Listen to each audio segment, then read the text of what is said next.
ان الذین کفروا، بے شک وہ لوگ جنہوں نے کفر کیا، اگر ان کے قبضے میں ساری زمین کی دولت ہو اور اتنی ہی اور اس کے ساتھ پیچھے پڑتے زمین در سونا اور اتنا ہی اور سونا، اور وہ چاہے کہ اسے فدیہ میں دے، رینسم دے، اور قیامت کے دن کے عذاب سے بچ جائے، تب بھی وہ ان سے قبول نہ کی جائے گی۔ اتنا مال بھی انسان کی جان کے بدلے میں کام نہ آئے گا، اور انہیں دردناک سزا مل کر رہے گی۔ وہ چاہیں گے کہ دوزخ کی آگ سے نکل بھاگیں، مگر نہ نکل سکیں گے،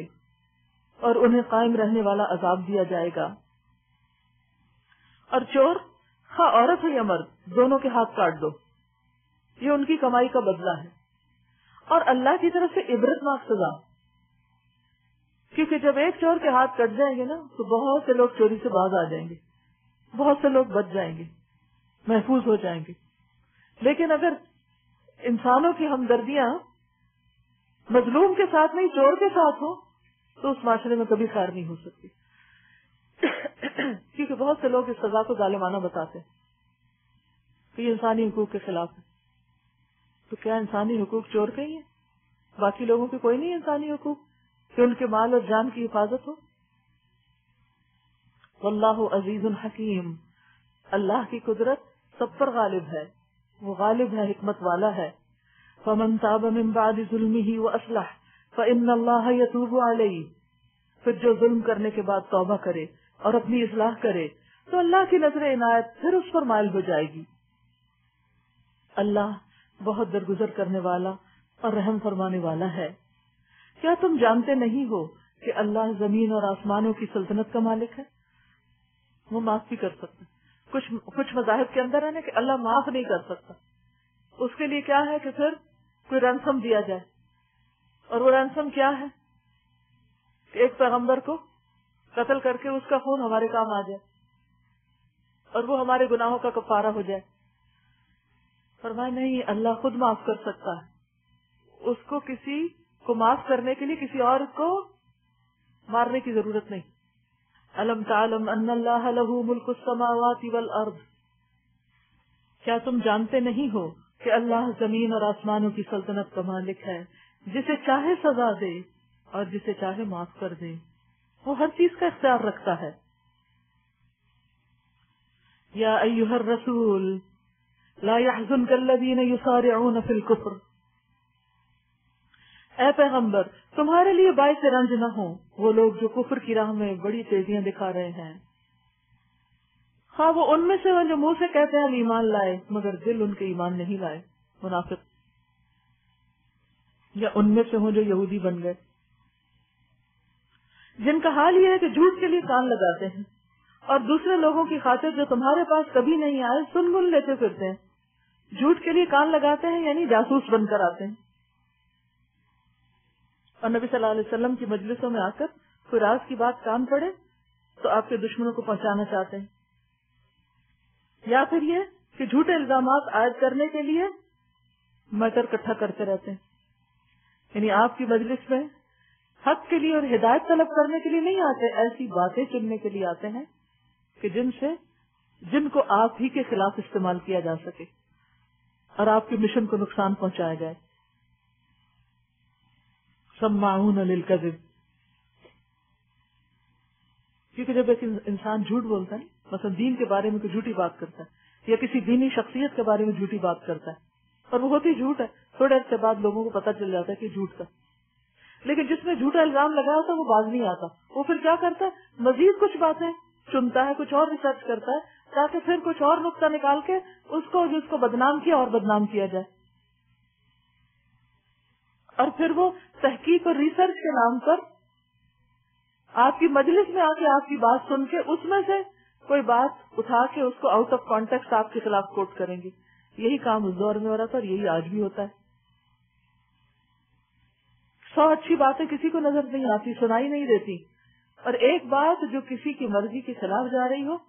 اس کو بس بات کا بتنگڑ بنا کر ساری اچھائی کو ضائع کرنے کی کوشش کریں گے۔ لیکن یاد رکھیں کہ حق حق ہوتا ہے، اگر تھوڑے عرصے کے لیے سورج کے سامنے بادل آ بھی جائیں تو سورج کی آن بان میں شان میں کمی نہیں ہوتی۔ یحرفون الکلم من بعد مواضعہ، کلمات کو ان کی جگہوں سے پھیر دیتے ہیں، ان کا صحیح محل متعین ہونے کے باوجود اصل معنی سے پھیر دیتے ہیں، بات کو آؤٹ آف کانٹیکسٹ کوٹ کرتے ہیں، اور لوگوں سے کہتے ہیں اگر تمہیں یہ حکم دیا جائے تو مانو، نہیں تو نہ مانو۔ جسے اللہ ہی نے فتنے میں ڈالنے کا ارادہ کر لیا ہو،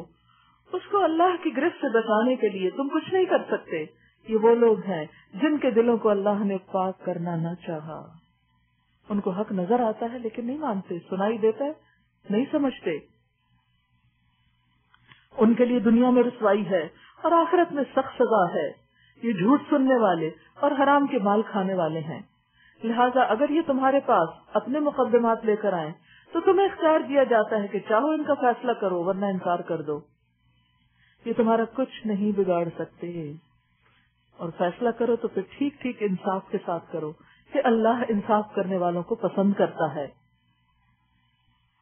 اور یہ تمہیں کیسے حکم بناتے ہیں، تم سے کیسے فتوے لیتے ہیں،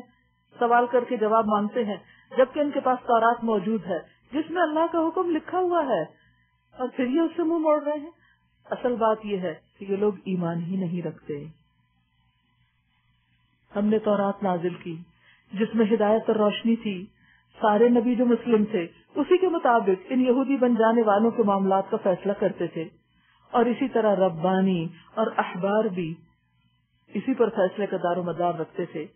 کیونکہ انہیں کتاب اللہ کی حفاظت کا ذمہ دار بنایا گیا تھا اور وہ اس پر گواہ تھے۔ پس اے گروہ یہود، تم لوگوں سے نہ ڈرو بلکہ مجھ سے ڈرو، اور میری آیات کو ذرا ذرا سے معاوضے لے کر بیچنا چھوڑ دو، یعنی دین کو ایکسپلائٹ نہ کرو۔ جو لوگ اللہ کے نازل کردہ قانون کے مطابق فیصلہ نہ کریں وہی کافر ہیں۔ تورات میں ہم نے یہودیوں پر یہ حکم لکھ دیا تھا کہ جان کے بدلے جان، آنکھ کے بدلے آنکھ، ناک کے بدلے ناک، کان کے بدلے کان، دانت کے بدلے دانت، اور تمام زخموں کے لیے برابر کا بدلہ۔ پھر جو قصاص کا صدقہ کر دے تو وہ اس کے لیے کفارہ ہے، اور جو لوگ اللہ کے نازل کردہ قانون کے مطابق فیصلہ نہ کریں وہی ظالم ہیں۔ پھر ہم نے ان پیغمبروں کے بعد مریم علیہ السلام کے بیٹے عیسیٰ کو بھیجا۔ تورات میں سے جو کچھ اس کے سامنے موجود تھا وہ اس کی تصدیق کرنے والا تھا، اور ہم نے اس کو انجیل عطا کی جس میں رہنمائی اور روشنی تھی، ہدی و نور، اور وہ بھی تورات میں سے جو کچھ اس وقت موجود تھا اس کی تصدیق کرنے والی تھی، اور خدا طرف لوگوں کے لیے سراسر ہدایت اور نصیحت تھی۔ ہمارا حکم تھا کہ اہل انجیل اس قانون کے مطابق فیصلہ کریں جو اللہ نے اس میں نازل کیا ہے، اور جو لوگ اللہ کے نازل کردہ قانون کے مطابق فیصلہ نہ کریں وہی فاسق ہیں، نافرمان ہیں۔ پھر اے محمد صلی اللہ علیہ وسلم، ہم نے تمہاری طرف یہ کتاب بھیجی، یعنی قرآن مجید، جو حق لے کر آئی ہے، اور الکتاب میں سے جو کچھ اس کے آگے موجود ہے اس کی تصدیق کرنے والی، پچھلی کتابوں کو بھی کنفرم کرتی ہے، اور اس کی محافظ و نگہبان ہے، یعنی جو باتیں ان کتابوں میں اچھی تھی اور وقت کے ساتھ ساتھ وہ مٹ گئیں، تحریف کی وجہ سے ان کو بدل دیا گیا، اس کتاب نے آ کر ان کو فکس کر دیا، اور یوں کہیے کہ یہ ساری پچھلی کتابوں کے جو موضوعات ہیں ان کا جامع نسخہ ہے۔ وَمُهَيْمِنًا عَلَيْهِ، اس پر نگہبان، فَاحْكُمْ بَيْنَهُمْ بِمَا أَنزَلَ اللَّهُ، لہذا تم خدا کے نازل کردہ قانون کے مطابق لوگوں کے معاملات کا فیصلہ کرو، اور جو حق تمہارے پاس آیا ہے اس سے منہ موڑ کر ان کی خواہشات کی پیروی نہ کرو۔ ہم نے تم میں سے ہر ایک کے لیے ایک شریعت اور ایک راہ عمل مقرر کی ہے۔ اگرچہ تمہارا خدا چاہتا تو تم سب کو ایک امت بھی بنا سکتا تھا، یعنی جو آج امت مسلمہ کو ملی شریعت یہ ڈے 1 سے مل سکتی، آدم علیہ السلام ہی لے آتے، لیکن اللہ نے ہر دور میں ان کی مخصوص ضرورتوں کے تحت مخصوص احکام نازل کیے۔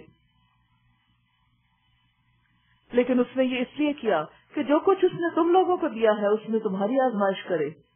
لہذا بھلائیوں میں ایک دوسرے سے سبقت لے جانے کی کوشش کرو۔ فاستبقوا الخیرات الی اللہ مرجعکم جمیعا،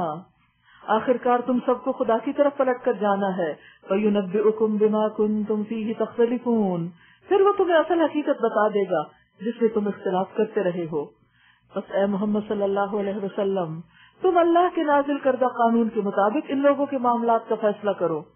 اور ان کی خواہشات کی پیروی نہ کرو۔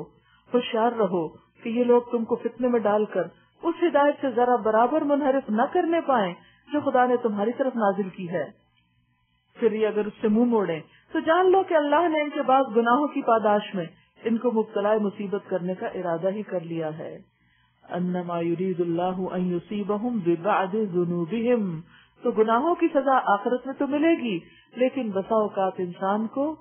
دنیا میں بھی ملتی ہے، اور یہ آیت بھی اس کی دلیل ہے.